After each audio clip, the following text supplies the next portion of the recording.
மாப்பிள்ளைக்கு பொண்ணு கிடைச்சா கொங்கு தமிழிலே பாட்டு படிச்சா சிறுவாணி தண்ணி போல துள்ளி குதிச்சா சொல்லி கிடைச்சதும் வழி அணைச்சா செலையில வந்த சன்னி மல்லையா பேரூரில் உள்ள கோயில் சிலையா ஆலையில நெய்யும் சிம்மரத்தியா ஆசையில என்ன நெய்ய வண்டியா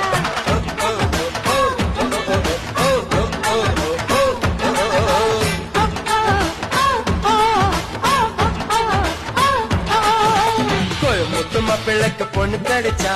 கொங்கு தமிழிலே பாட்டு படிச்சா சிறுவாணி தண்ணி போல துள்ளி குதிச்சா